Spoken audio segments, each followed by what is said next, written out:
What's good, y'all? Elvis here, back again with another episode of Better Barbering. For the people that don't know, Better Barber is a series that I started where I share tips and tricks that made me a better barber that other people can use to make them better barbers and ideally better people. But on a previous episode, I talked about what different ways barbers can make more money. And one of the methods I brought up was specialization. And I got a comment asking for me to elaborate. Appreciate you, you a real one. But today we're talking about specialization.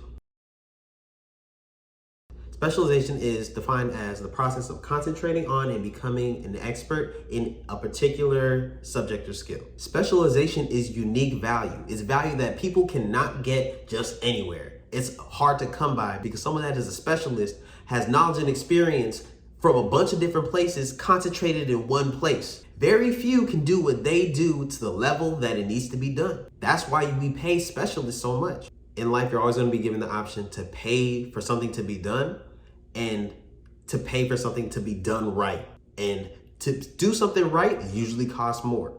Sometimes you gotta just pay multiple people to make an attempt to get it right. But the time and the money that you would spend paying multiple people to try to fix a problem over and over again versus paying someone to do it right the first time, the amount of time and energy you save just directly getting to the solution is ridiculous. It will make your pockets sting more though. It all depends on what you're willing to spend. It all depends on the resource you're willing to part with more. Somebody who wants to pay $40 or possibly $80 for a haircut values their time differently than somebody that wants to pay $20. We all have the option to cut our own hair for free. So do you care more about spending the money or the time? Well, as a barber or on a grander scale, an artist, so your specialization is the unique value that you bring. It's your unique flavor. It's what makes whatever your service or your product or whatever your business or art is. It's whatever gives it the flavor that your clients / your fans, whoever, customers, whatever. If you're a comedian, people like your flavor of comedy. They like your flavor of humor.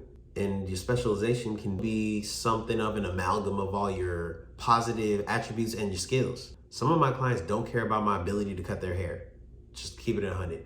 They just like my energy and they pay me to have a conversation. Like they just want to pay me to talk, pay me to hang out, and they also just happen to need a haircut because they got to take pictures for something. So my appeal as a specialist, or the value that people see in me as a specialist, varies from person to person. Some people don't want to have a conversation with me. They want a haircut and they come to me because they think that I'm the best in the city. And that's the only reason they pay me. That's fine. I do that too, you feel me? Like, I got a particular set of skills. And for the people that like personalities like mine, I got some fire personality. And your particular flavor and then combination of skills and attributes is going to be different. It's going to, whatever your combination is going to be yours specifically. But something I feel like is really important for me to say is that I only was able to specialize in the way that I specialize because I tried to be the best version of myself in a lot of different areas. A lot of clients come to me because of my skill with clippers now. That was not always the case. I had to build that up. A lot of people come to me because of my communication skills now. That was non-existent at the time.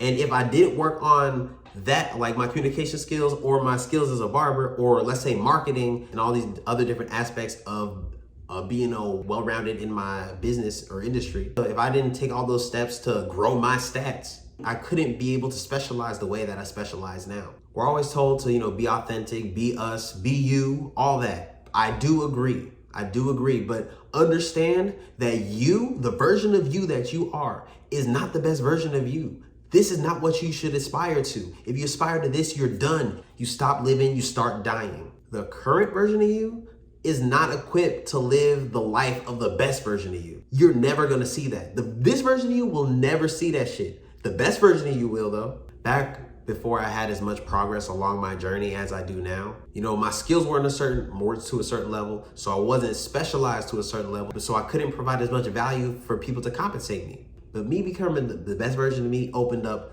doors that I wasn't qualified for at that time. Well, as on this journey of self-actualization, becoming a better version of myself, specializing in the things that make me a better version of myself. That's constantly opening doors, which is providing more and more value and opportunities for myself. The path to self-actualization and fulfillment is along the path of you being you, but it's down the path. It's not the place you're standing. Don't settle. There's always room for growth. I got that feeling. So right now I got that feeling where I know like I'm starting to just get off topic on the video. But that's because I'm trying to do too much. But speaking of doing too much, a lot of people mess up in the process of trying to specialize or add on to your skill set. People end up doing too much, and it's counterproductive. Just because you have a lot of skills under your belt does not mean that they work together well and they complement and enhance each other. Somebody who's kind of good at fixing cars and then kind of good at making music and then kind of good at cooking is not a specialist. There's somebody that you can kind of call on for a few things. But let's say there's somebody who's really good at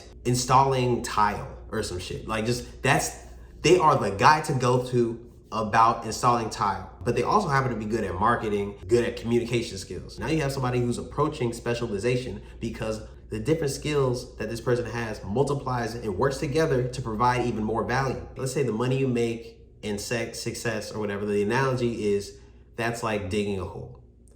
And like a jack of all trades, they have a bunch of different ways of making money. They're digging a hole over here, digging a hole over here, digging a hole over here, and they got a bunch of holes just dug all over the place.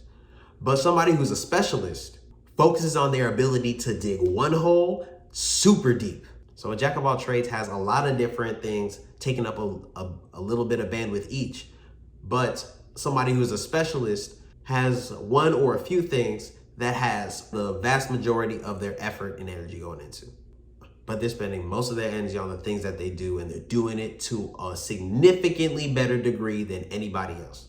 So y'all basically get the importance of specialization at this point. But something that I do think is very important to note is that you cannot effectively learn a bunch of different skills simultaneously. Of course, I mean, you can make progress in different things at the same time, but if you're trying to layer strong skills on top of each other, you can't work on the foundation of multiple things at the same time effectively. Like a main skill for me is barbering. To get to the level that I'm at currently, I had to have taken time to be in my barbering bag and put all my energy into that and really focus on building that pillar up by itself.